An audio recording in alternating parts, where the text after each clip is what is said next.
I will officially start our meeting though at 6:04 p.m.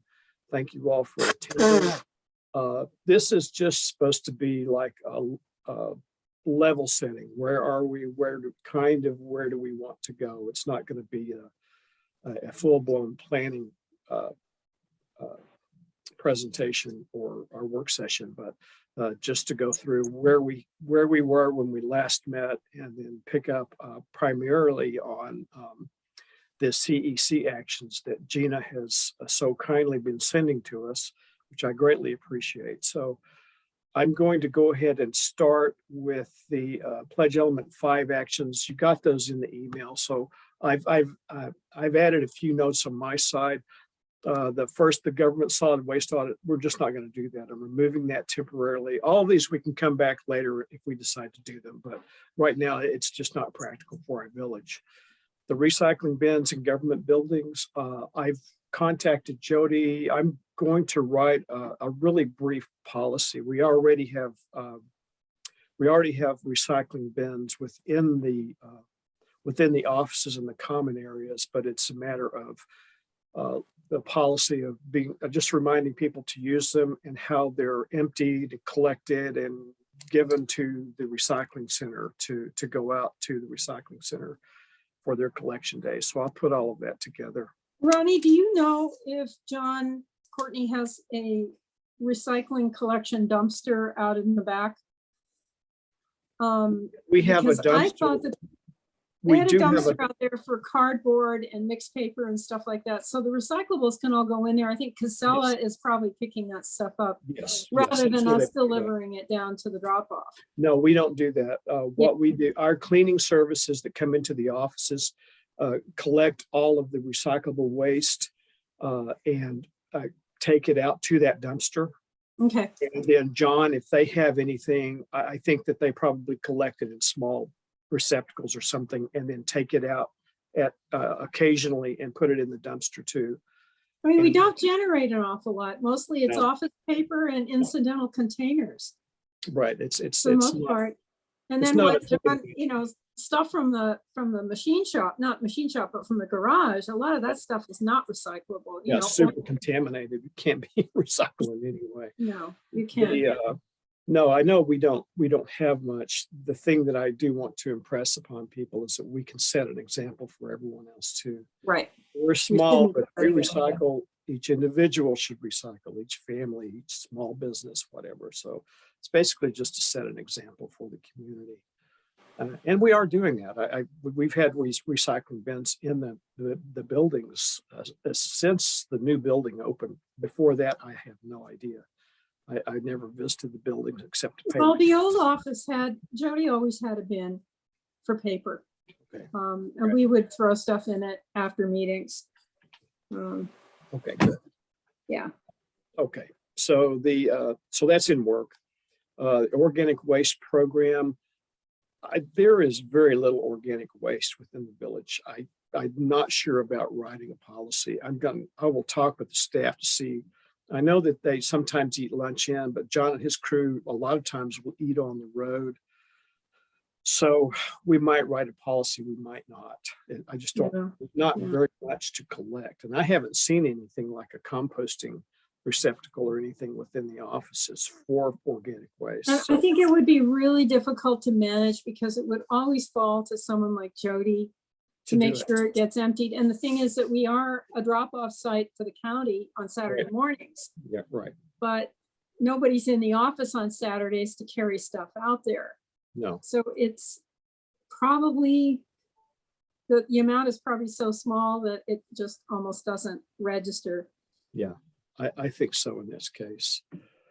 The construction and demolition waste policy, we'll hear from Simon later about that. Excuse me, Ronnie and Lynn, yes, can I interrupt for just a moment? Yes.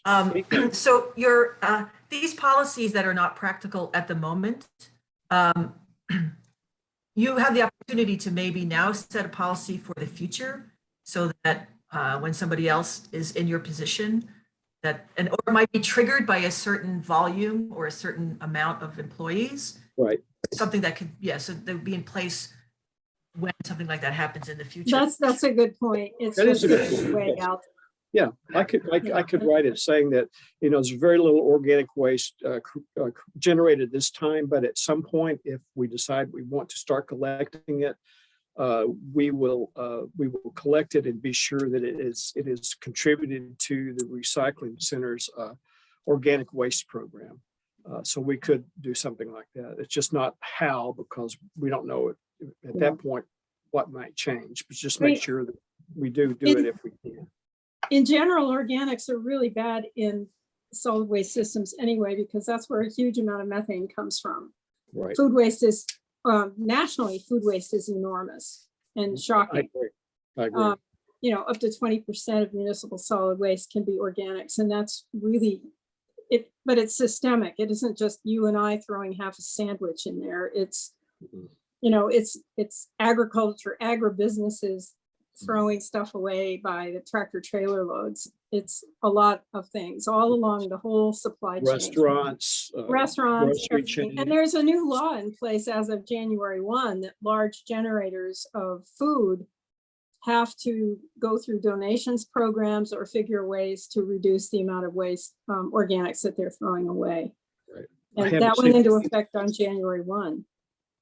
Right. I haven't seen the details of it, but I was aware that something was coming down the road anyway. Yeah. So it's good to know that it's there. Yeah, we need to find a way of. But, as a village, as a government, we don't generate much. But in our village, a lot gets generated because we have a lot of fast food and restaurants and, convenience stores and that kind of stuff. And people buy food at the mall, and there's probably a lot of food waste there. But that's not under our control.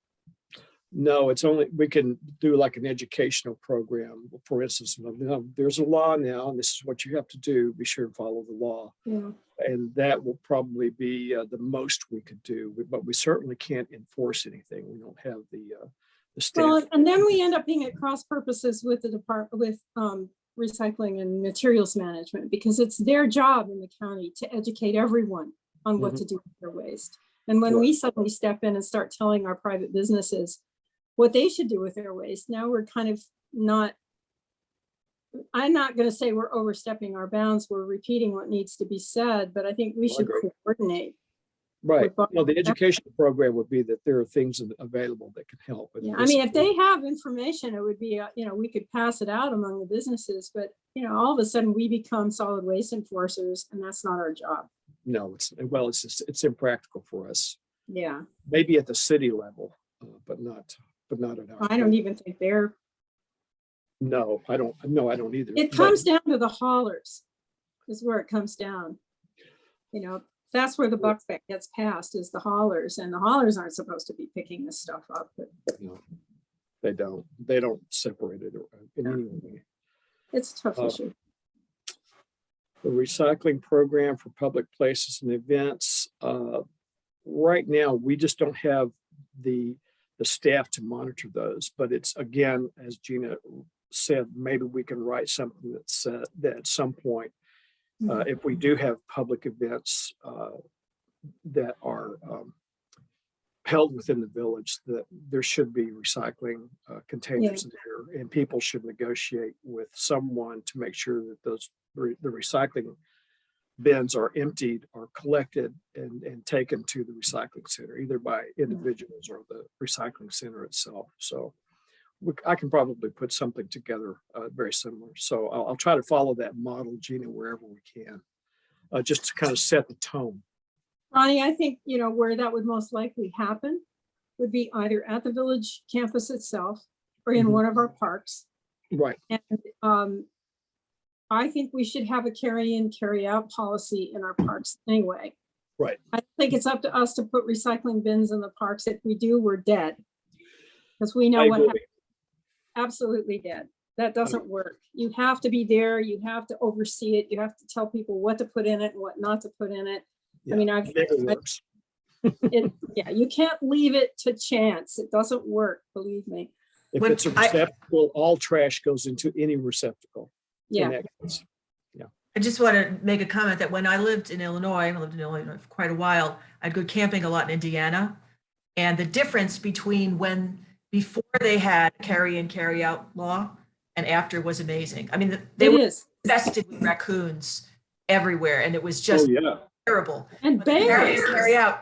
Yeah. It was I mean, it was we now like a have- miracle almost. You didn't see the trash. It was gone. Yeah. You know? Right. It really is a personal responsibility. And I think that's where it has to come down to. Individuals have got to stop acting like slobs and throwing it on somebody else, you know, and there always will be the violators. There will be We a few. Yeah. Everyone. The But few, at least we don't make it easy for them to leave their junk behind. And what you're going to get are bags of disposable diapers, whatever was in the car. right. Well, we had a situation over at the Philip Dankert Park where people were bringing their household trash bags over and putting them in the dumpster, and There they you would just go. be throwing them all around the dumpster if it was already full, because they Was there knew a that someone dumpster was going to come pick it up. Huh? Is there a dumpster at the Dankert Park? There's a trash receptacle. Oh, yeah, I don't know. I think we should get rid of trash receptacles. I really do. You know, the city did in Stewart Park. Oh, You I didn't can realize throw- that. Oh, yeah, it's been So- carry out for a long time. I'm Okay, a very big advocate of carry in, carry out. I'm not here to negate that. But I also own a dog, and I have seen, like, I am always like, okay, put it into a dog poopy bag and bring it out if that's a scenario. But I have seen some crazy things when hanging in not bushes. an option. My yeah, pet like peeve, people- Rachel, is people who bag it and then they leave it by the trail and then they never come back and pick it up. Yeah, there's that. There's the people who won't pick it up at all because they're like, well, there's nowhere for me to throw it out, so why would I pick it up? Yeah. So I'm not saying this should at all I know. means anything. hear I don't you. have a solution to it, but it is something that it happens. So I just Yes. wanted to like warn you. I Well, guess. can people bring dogs to the Marion Hartill Park? Yes, but they must be on a leash. But yeah, But a dog is still a dog, and a dog is going to do what dogs do. So right. Rachel's right. They're not supposed to just turn it loose within the park because they have to Yeah. be on a leash. Yeah. But still, there is waste is very possible, and people are to pick up after themselves. Is there a sign about picking up after dogs? Yeah, but There signs- is. there are signs everywhere that tell people to do all sorts of things that people don't do. So Well, can I just interject again with my Indiana experience? yes, I believe it was a cultural shift, and dogs are allowed. Like there's one park that I went to all the time called Turkey Run State Park, and it was Oh, Turkey shift. Run. Oh, you know it. Well, I've heard of it. I have family that went there, so Yeah, guess it's I used to go there pretty because it amazing. was, there's canyons and stuff and nice relief from flat Illinois. But it was a cultural shift, and people were allowed to bring their dogs. And I don't think I ever saw dog excrement on the trails or in the campgrounds or anything. I don't think I ever saw it after they instituted the carry in, carry out. I think people, they took to heart that it was your responsibility to clean up after yourself and get it out of here. So I don't know if the cultural shift took, I don't think it took that time because I was camping there, as I said before, the law and after, and I don't think it took a long time. I think people, at least in Indiana, they took that on as their responsibility. Like, okay, we're not this anymore. So I don't know if the cultural shift, it would be instant here or take time or what. the one thing I was thinking, excuse me, Lynn, it's No, just go ahead. our carry in, carry out is a very small part of a larger sign. I wonder if we could try to find a generic, large carry in, carry out park. I think you have to put it in boldface and And right in their just, face and say, you're coming in here for a picnic. You take your stuff home and do the proper thing with it. It's not our responsibility. I'll check And into that. it does keep the animals away. Possums, raccoons, bears. Yeah, bears. Yeah, There have been bears. in the please keep the village. bears away. Take away anything that you brought in. Otherwise, you're going to find a bear next time. That's incentive. They're around, I mean, no. I haven't seen one here, but they definitely have been reported. Okay. The waste reduction education campaign again is Simon, and the residential organic waste program is Simon. Yeah. So we'll hear about those in the And future. I'm happy to work with Simon on waste reduction because really we cannot recycle our way out of our problems. We cannot. And we have No. been putting so much emphasis on recycling and not enough on reduction and reuse.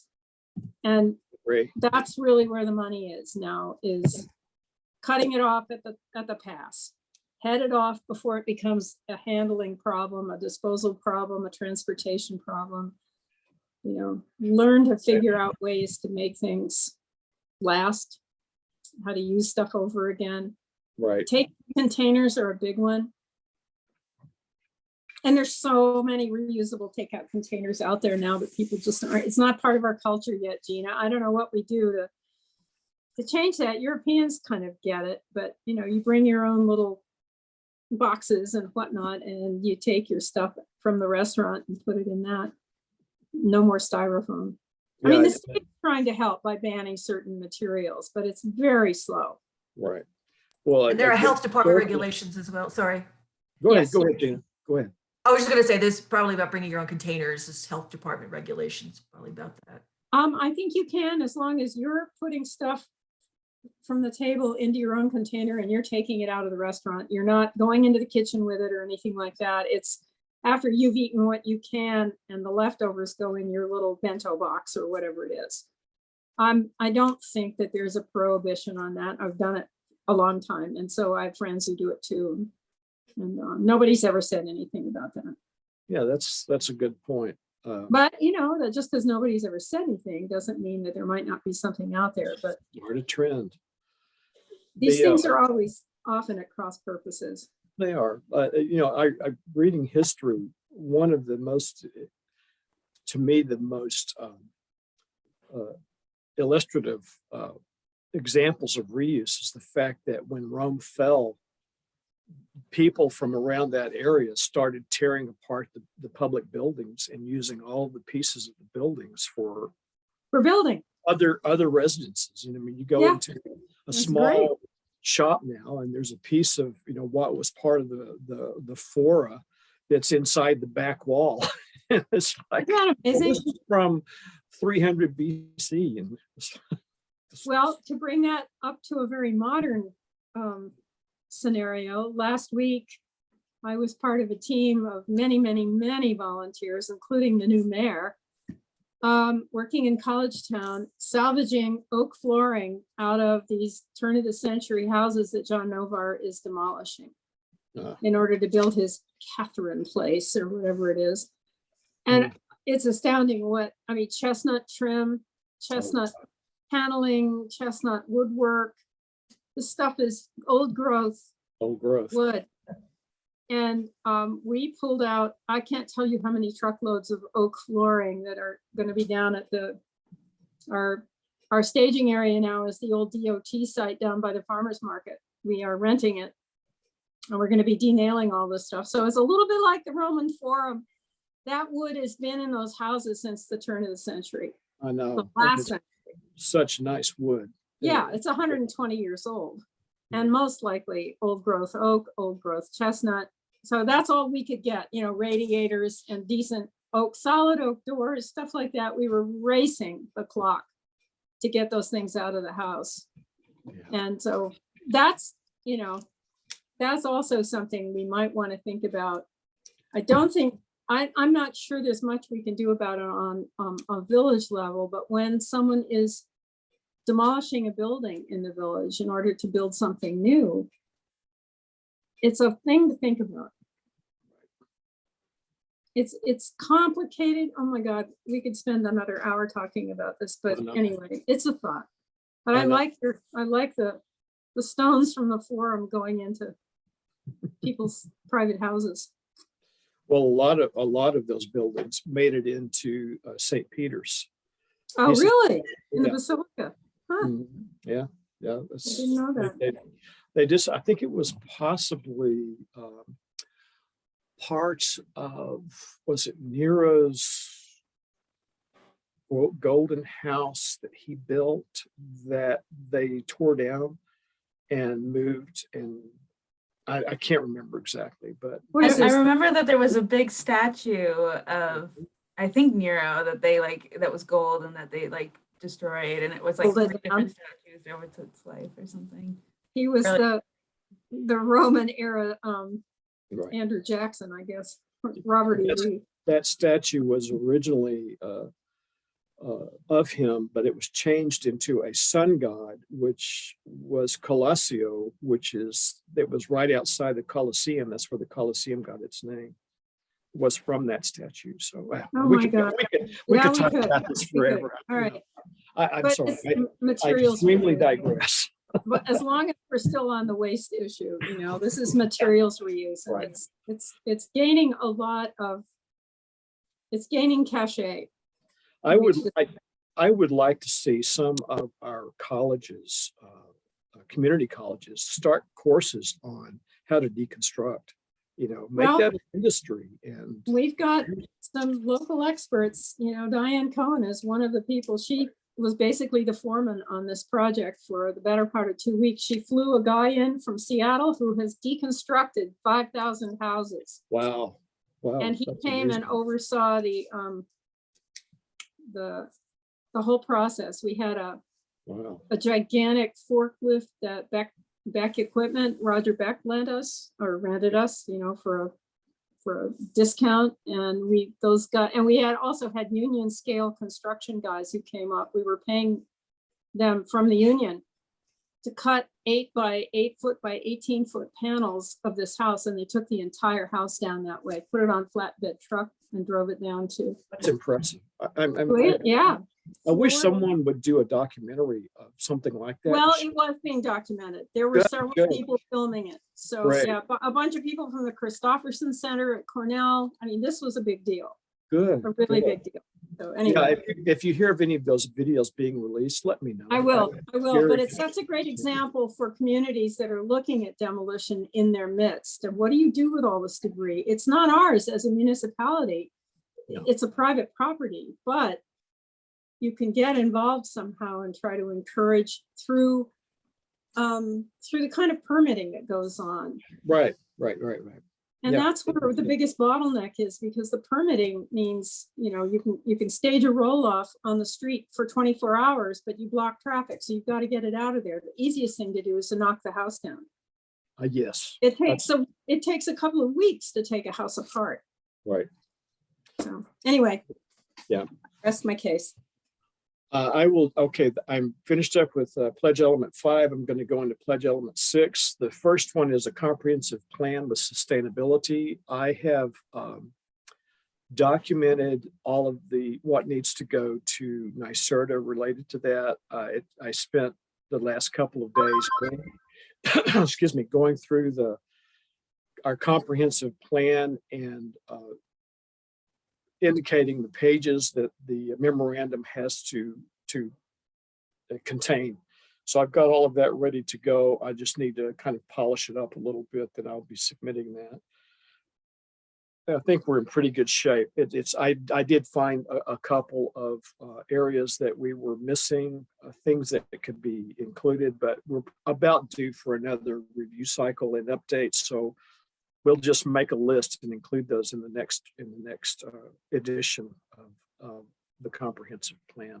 Make it a little better, a little tighter. So that is done.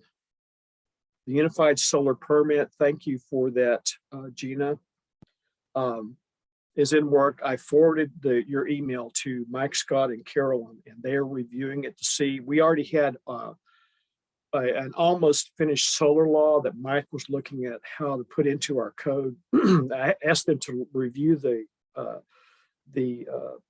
unified permit to see if it fit up within our law, if we need to do some tweaking of our law so that we could use it, or if it was just so totally against or outside of what our scope was that we would not be able to use it. But I feel that it's just a matter of adjusting numbers and so forth. So they're reviewing that now. So we should have that done probably within a month or so.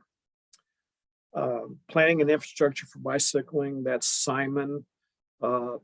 And the alternative fuel infrastructure, haven't really done anything on that yet. I did propose to the TCOG, the county's shared services plan, that we try to find a way of making our charging stations for EVs consistent throughout the county. So whenever you see them, you know what they are. They're not various locations or identified in different ways or even different models. If we can purchase a lot of them from the county side and then place them within the communities in a consistent manner where they can be found quickly, that would be a good thing, but it didn't make it. So next time I'll try again. Now, Lynn. I had a question. When you say charging stations, is a utility or someone putting in charging stations around the county other than just private properties? Yeah, some of the municipalities are putting in some charging stations, not a lot of them, but at some point we're going to hit a wall where we're going to need a lot of charging stations because we've got to have a lot of electric vehicles on the roads to meet the state's goals for clean energy use. When people start buying their Ford F-150 electric trucks, we better be ready. Right. You know, oh man, those are on the road. Have the infrastructure there, and so I haven't really started formally, but I was trying to push that through the county because it would be a shared service that we could look at. People were interested; it just didn't make the top 4 or 5. So maybe next year.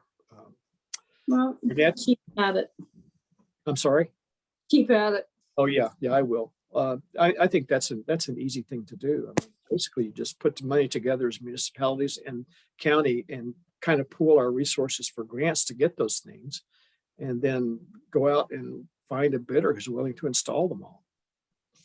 So save money, and they all are done pretty consistently, and they're easy to find. The natural resources inventory, I've asked. Could I interject for just a second? Sure. It has been suggested to NYSERDA that for future iterations of the program, and this will be after 2025, that there be certain rewards for volume.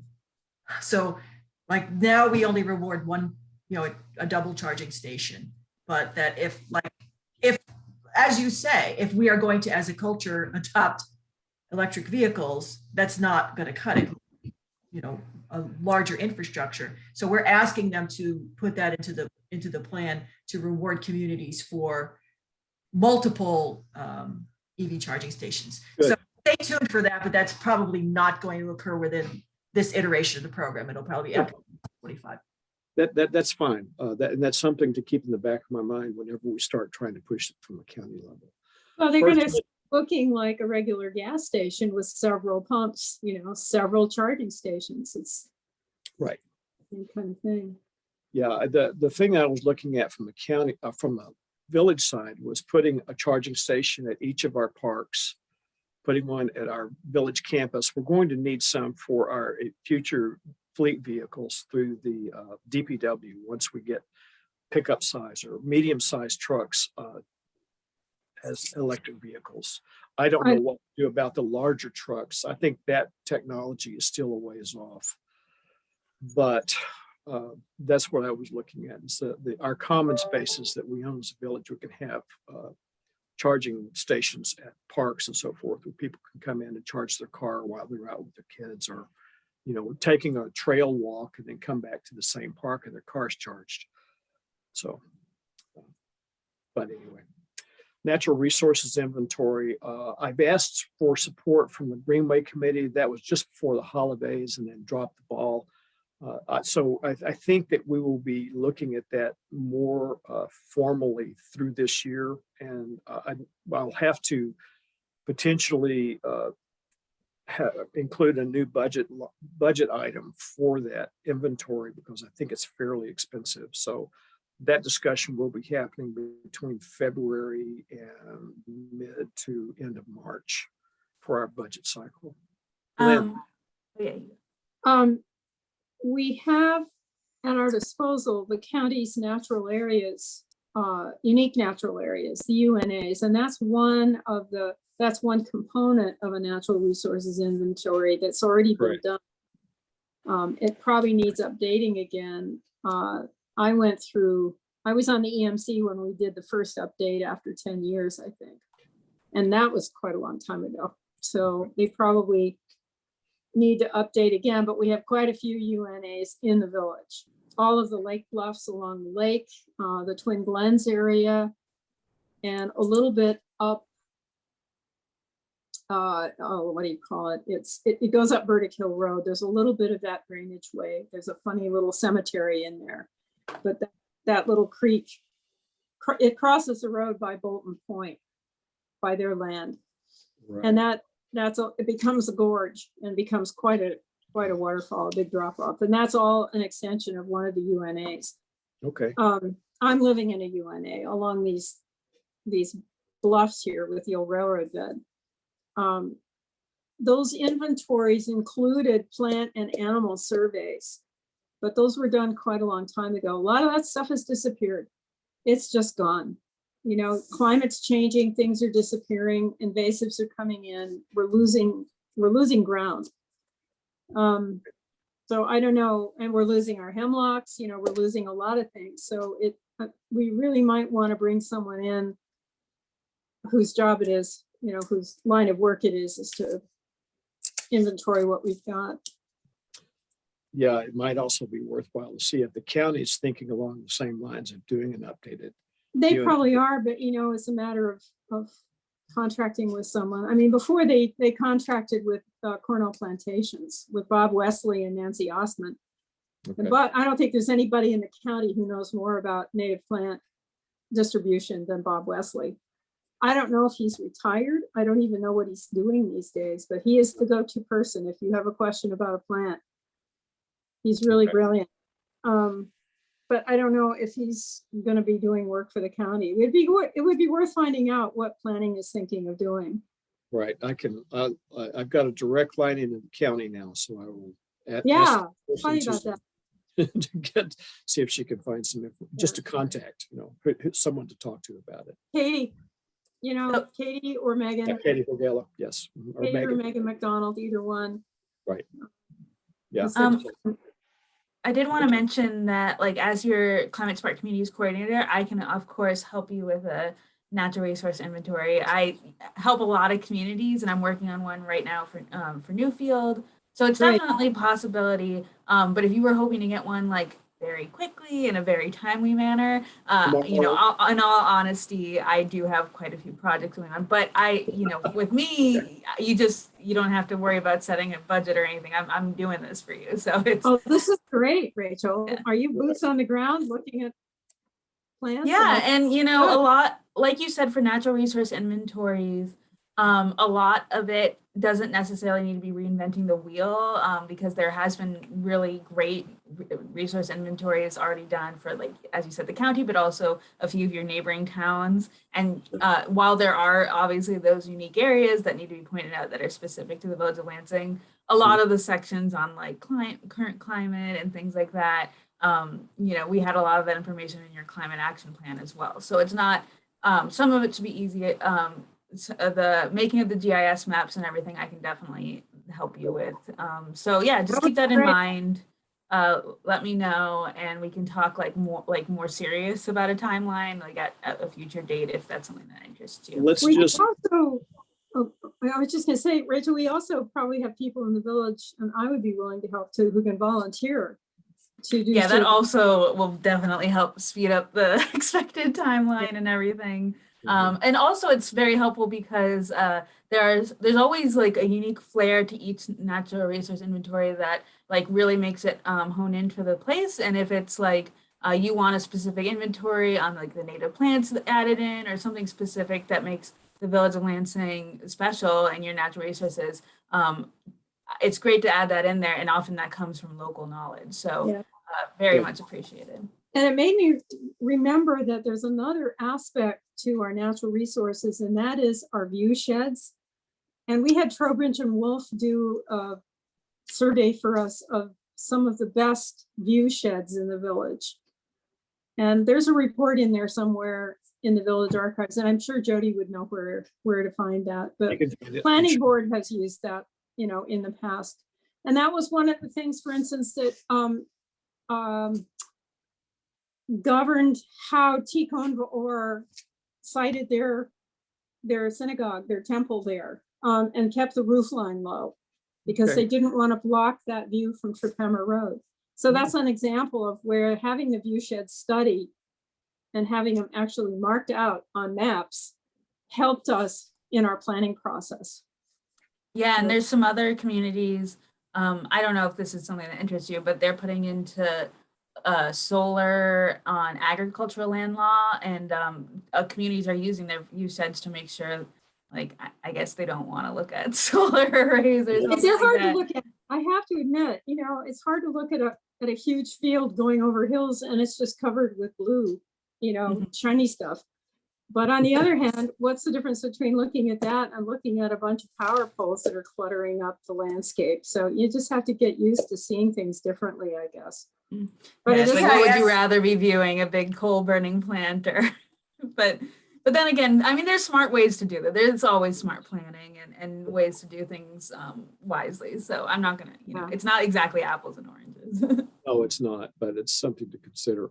Well, Rachel, why don't we informally say, pull the trigger on that, and you can Yeah. edit your paste, pull it together, and then just send it to us in pieces if you need to, even say, you know, this is first chapter, third chapter, and not anything that we need before our next meeting anyway. It's just to start working on it at your pace when you can fit it in. You know, And another when thing, you feel comfortable, send it to us, and we can start looking at things we want to use to pad it for, or adapt it and tailor it for the village. it's a Yeah. little, What I Oh, might I'm- do is start with like an outline, and then you can also, like, if you have specific people who want to contribute to specific sections, you can let me know. Okay. And that will also help me know like what I should work on, what other people should. Okay. But yeah, I can get that over to you. Linda, Okay, what do that you would guys help think? me. That would help what- me a little. what we've done in the village is a little on the scattershot end of things, because we have another small inventory that Nina Bassick did. When the Bolton Estates were being developed up on on East Shore Drive. It's Black Chin Boulevard. Okay, What do you call it? Yeah, Black Chin. Black Chin. Mhm. And there were, it turned out there were some absolutely enormous black walnuts in there, really huge trees. And there was definitely some concern that these housing sites would go in and, I mean, the housing sites were all delineated in the site plan, but that people would go in and then just cut down all these great big trees in order to put in their houses.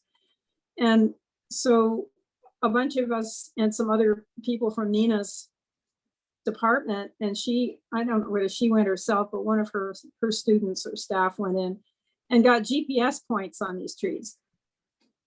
So we know where they are. And we're talking, 150-year-old black walnuts probably. They are veteran specimen trees. Well, any and all information Yeah. like that, just start sending to my way. I'll probably make some sort of shared folder, maybe on Dropbox or something. Good So we can idea. just, Yeah. Because throwing they'll things in add there. they'll add to what we know about the village. They'll Mhm. have a better way of knowing what we've lost by putting in what we thought we had. Yeah, for sure. Yeah. Great. I agree. Okay, and just no pressure, Rachel, just in the back of your mind, when you've got moments that you want to do something for us, you can start that and not wait till the last minute, and just kind of feather it into your wide open schedule whenever you can. I'm excited for it. My background is in natural resource ecology Good. and mapping and everything like that. So Great. not that I don't love all of these energy and greenhouse gas inventories, but I love But the that's where opportunity your for heart a is. little natural resource. You love right? some things more than other things, right? Yeah, or I'm just like used to some things more than others. But also one thing that I wanted to bring up about meeting in the future. So of course, another community decided third Thursdays of the month are when they would like to meet as well, but they're meeting at 7.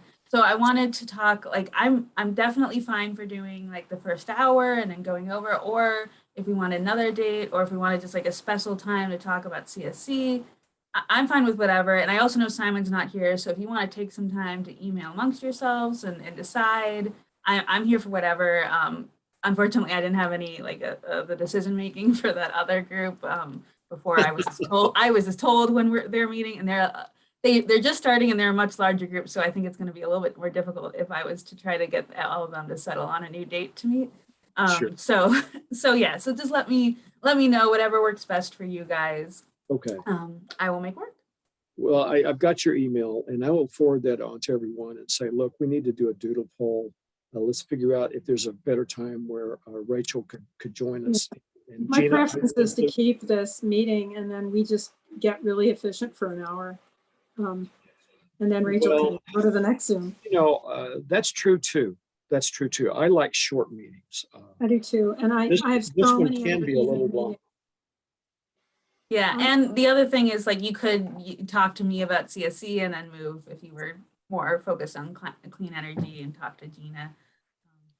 True. And this one's got a combination because we kind of need to start leaning toward the CEC side too, because a lot of what we're doing within CSC can be used in CEC, obviously. So I've got that on the agenda tonight, but that's unusual. And I'm fine with that too, Lynn. If we can do all of our work within that. And work in between and just do a brief report, status report, and that's it.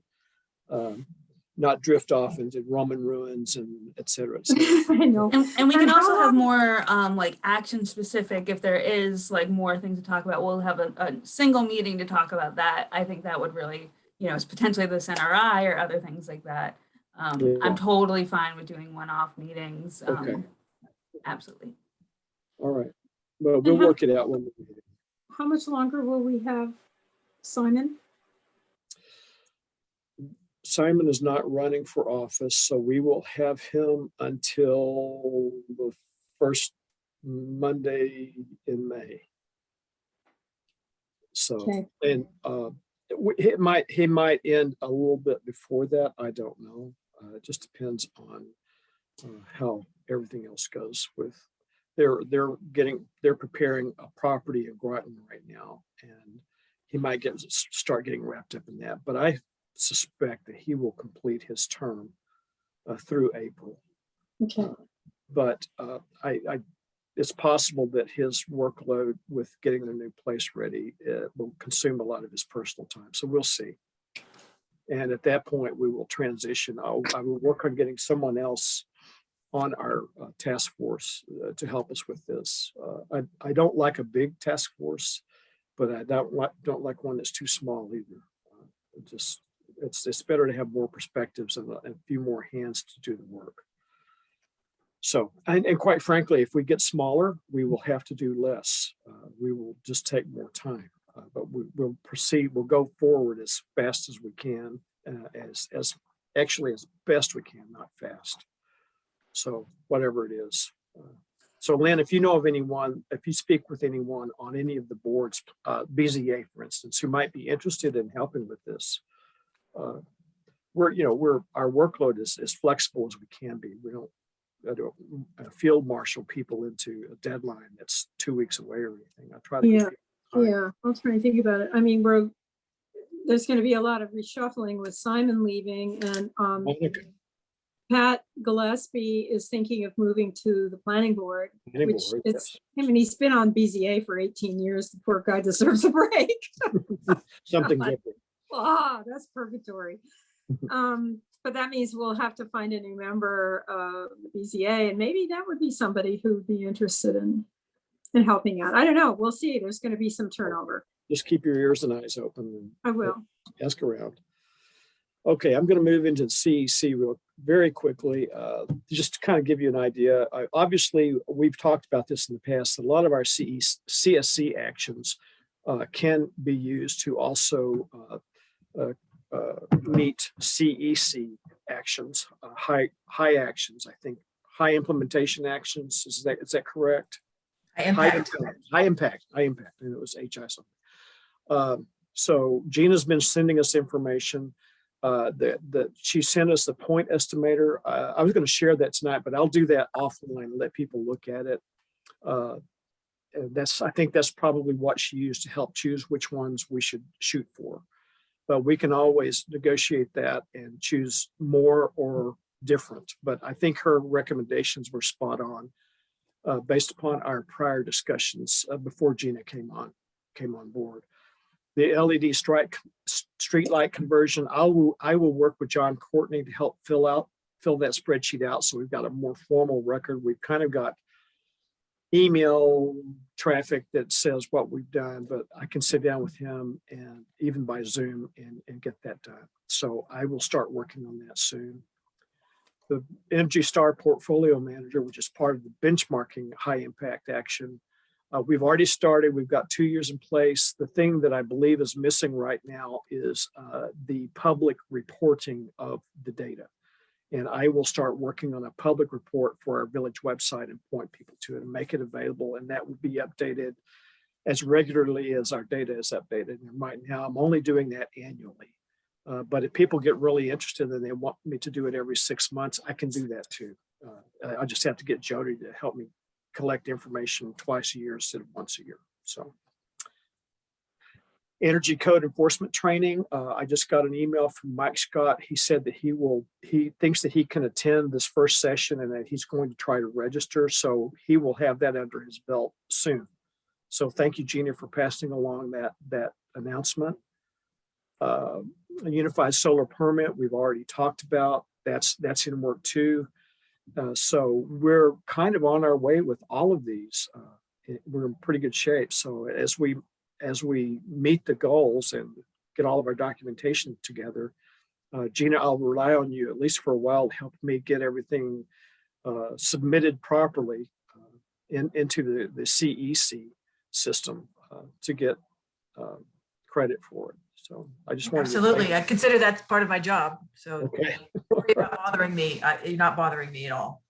Okay. Well, I didn't consider it, but I like to understand what I'm submitting and how I'm submitting it and why. I do not just do this and then it comes out there. I like to know the process. That's just my brain set. So we can just have a one-on-one meeting anytime you want to submit something. Okay. Just go through it with you. Right. And then we can just tell the CSC, the board of trustees and everybody that we've done this and this is the status for that. Yes. So when I think the data is ready, I'll forward it to you. You can review it and say, oh, you're missing some things here. I can help flesh that out and then we can submit. So anyway, I appreciate you sending all the emails and we've started. So just like CSC, that's the hard part's getting started. After that, it's just controlled effort to get it done. As far as the street light calculator is concerned, that's something that I can help you file. If you know how many street lights were converted of how many, we can submit that action in about 5 minutes. Okay, that's the thing. Start to finish. I want to show John the spreadsheet so that he can see what we're doing with it, and because it may trigger, oh, well, yeah, we also did this and we also did that. So that's what I want to do. And once we've got that together, I'll sit down with you and say, okay, here's what we've got. Does it look like we've got any holes in it? Is something missing? So I don't think that will take very long. As soon as John has some free time from salting our roads and plowing our roads. This last week has been pretty rough for the DPW crew. Boy. So anyway, we're well on the way, and we're going to end tonight's meeting inside of an hour. So let's maybe our goal should just be do an hour-long meeting. I don't mind those at all. 2-hour meetings are stretching my patience. I'm a short meeting, get things done, and move on. So. Is there anything we need to discuss that we didn't discuss tonight? Anything to add? Just oh, go ahead. If you need help with talking to people about joining your CSC task force, I can provide some help on recruitment. But I think your situation is kind of unique because you need someone from one of your boards, so it's not like you're finding someone from the random populace. We have to have only people from our boards can vote on the task force. Anyone like a community representative can be on it, but they just can't vote. Well, have we thought to recruit any community representatives in addition to? Tried. We had people that showed up for a few of our meetings, but then they stopped coming. Yeah, well, it's hard. They're just, people are so. With COVID, I mean, it's hard to get people to volunteer to do anything. It makes sense that we who are on it are all connected to the village, legally. Right. Have to. So Or do we the will keep trying, but no, thank you, Rachel. If we need someone that asks questions and say, well, we could put together a meeting with Rachel and she can give you a real brief presentation and then you can think about it that time. Good. So thank you for offering that for sure. No problem. Lynn, were you going to say something? No, actually, I was just going to ask you, Ronnie, do you report on this to the village board, once a year or quarterly or? At When- least once a year. But Yeah. if we make any type of progress on anything, like my next, probably I would do it at our noon staff meetings. I would just say that, we've met and that we went through pledge element 5 and 6 actions and status, and that we're looking at using the data from CSC to meet CEC, high impact actions. So we've started that process. We're putting together the data to submit to CEC2. That would be my report. And then people would ask questions maybe. Okay. So, I do it at least once a year, but probably closer to quarterly. Depends on this last quarter, no, because we really didn't do much. And part of that was just the times. People were stressed and busy. We're stuck. We're glad to be out of this. Yeah, Jeez. I know. It's been rough. It's hard to keep your energy level up when the world just seems to be going to H in a handbaskets. So This is for sure.